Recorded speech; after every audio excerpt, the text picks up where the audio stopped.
We've made it to the middle of the work week, but not a lot of changes in regard to the heat we're feeling across South Florida. Now, our rain chances are a little bit higher today, going to be more scattered in nature and focusing in on my inland areas. In addition to all of that, we are continuing to track the tropics with Tropical Storm Erin. Let's go ahead and take a look at what we are going to be tracking across the area, how we're kicking things off here with a live look out in Key West. Looking beautiful, a bit cloudy out there, but still heating up. 88 on the thermometer, 104 is what it feels like out there, so certainly a steamy start to the day. You'll notice upper 80s to lower 90s across all of South Florida.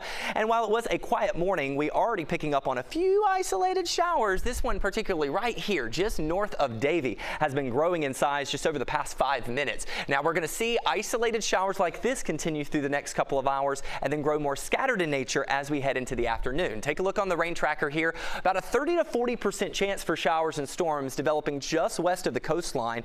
Most of these are going to hang out over the Everglades, but some of these could be impacting areas such as Davie, Weston. Just think on the western edge of our metro areas and try to make a run for it as we head towards sunset. But then as that sun goes down, we lose a lot of that energy, and then our rain chances will stop for today. Tomorrow morning into the early afternoon, we'll be tracking some isolated shower chances along the coast, but then once again developing further inland for the afternoon. I do think our rain chances are going to be a lot lower for tomorrow compared to today. So if we're walking the dog, you might have to dodge a few showers and storms, isolated in nature by around 1 o'clock, but then about a 30 to 40% chance for the back half of the afternoon. Lola looks like she's a tent and ready for that dog walk today. Hey, if you'd like to submit your dog's photo for our dog walk forecast, send those pictures at pics@cbsmiami.com. Love to see them, but I don't love to see this kind of heat. Look at this, 105 for our feels like temperatures today in Plantation, maybe 107 in Tamarack and Sunrise, around 102 in Fort Lauderdale for the back half of the afternoon, around 104 in Doral, Hialeah, and Miami. And then as you make your way to the Keys, still pretty steamy, up to 105 in Big Pine,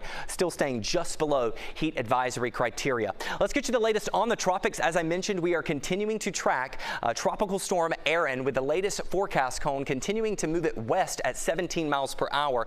Forecast to become the first hurricane of the season by late Thursday into Friday. And as it runs over some warmer water, that acts as fuel, and it will help to intensify this system as it continues to move eventually to the north and the northwest. Now, we are still expecting a pivot up to the north, which is good news, but I want to show you what we are going to be tracking in regards to that. So let me give you a look across the Western Basin right now and showing you the forecast model. So these are those spaghetti plots that you're probably accustomed to this time of year when we're tracking tropical systems. They're very tightly clustered together where the system is now because there's high confidence that it's going to follow this track. Where the lower confidence is where these start to separate. Now you'll see the overall trend still has that northerly turn, but there is a range in regard to when that turn occurs and how strong that turn will be.